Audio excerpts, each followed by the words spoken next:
Alright guys, so hello and welcome to another video. This time we will be looking at our camera settings. I saw a suggestion from a subscriber to do this, as he did like the T-Cam, how it looked like. This is obviously the camera that I use for league racing, for career mode, Grand Prix mode, and basically everything I do in this game. So this is my most used camera and the most basically edited camera I've done.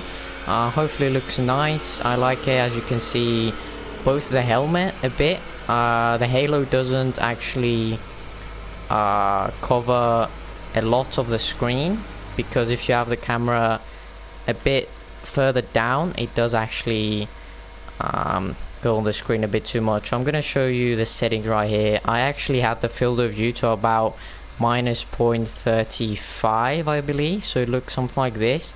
And here what I'm saying is the halo just takes a bit more of the screen. I didn't really like that.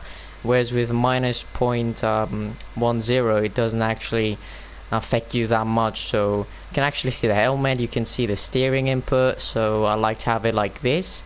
You can see obviously this changes how much to the right or to the left you want it. I don't want it as it is a Teapot. Obviously for that you have the Teapot Offset if you want to put it to the left or the right. Then this is for back or forth. I have that on 0.4, as you can see. Again, that does affect how the halo looks, how the helmet looks. I like to have it to 0.4. And then this is the offset vertical, which I have it to 0.55. You can see that also changes some things up. I like to have it right here. The angle, I always had it to -1, because as you can see, I do like to see the whole of the car as much as I can. Then the near clip plane, this doesn't really affect too many things. I actually don't know what this affects. So I just have it to 1. I just fully to the right, so you can put it to wherever you want if you figure out what it actually does. Then the mirror angle 0.1, although you cannot really see the mirrors with the halo, so again that doesn't really matter with this camera angle. Then the camera shake 0%. I don't really like the camera to shake at high speeds or anything like that. And the camera movement when you brake and when you accelerate, it goes back and forth. I have that on 75%, as you can see. So yeah, this is a Teapot, the camera that most people use, I believe.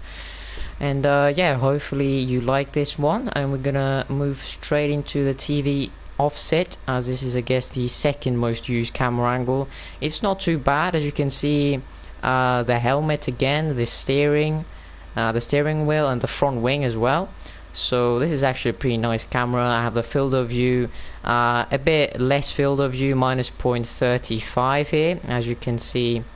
Again, I guess with a Teapot offset you could have a bit more field of view. So yeah, I have it to minus 0.35. Then the lateral, I actually like to have it a bit more to the center compared to other people, so I have it minus 0.15. Then horizontal 0.4, vertical 0.3.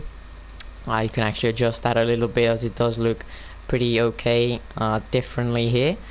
Angle again -1, especially on a Teapot offset you do want a -1 angle. Near clip plane again, I don't know what that does. Mirror angle 0.25. You can see a little bit of the mirrors here, but again doesn't really affect, as you can look back with the button. So camera shake again 0%. I don't like the camera to shake, as it does make the gameplay look a bit more smooth. And now we're gonna move on to the cockpit cam. The cockpit cam is not too bad either on this car. Bearing in mind it does actually change. The camera settings do actually look a bit different in different cars. So the Ferrari I found really looks nice with these camera settings, so I just decided to showcase it on this one.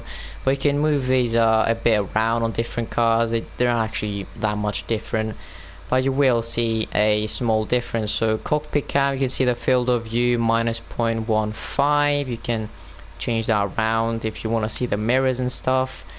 Have it around here. So horizontal minus 0.85, as I do want to have it a bit further back. Vertical 0.15, as I do want to see a bit more of the track instead of having it somewhere like here. So yeah, I have a 0.15. Angle is not actually -1, it's -0.85 as it did suit the other camera settings, as you can see, 0.85. Nuclear plane, mirror angle -0.9. This is probably the camera which is more affected by the mirror angle, so I have it there. Camera shake 10%, as yeah, obviously cockpit camera a bit more realistic, you do want the camera to shake a bit. And then camera movement 30%, and I don't actually like to look to the apex, the camera. Obviously you can change that to your own preference. And the halo column, I always like to have it on, as yeah, there's no other point driving on this camera without having the full halo, in my opinion. So yeah, that was the camera settings. So hope you enjoy them, hope you try them out, and yeah, enjoy the gameplay a bit more with these settings. I do really like your Teapot Offset for some career mode races and stuff like that, racing with the AI. And then cockpit camera, obviously when you want to go a bit more realistic into the game. But yeah, that was it for today. That's the video. Hope you enjoyed it, and I will catch you guys later.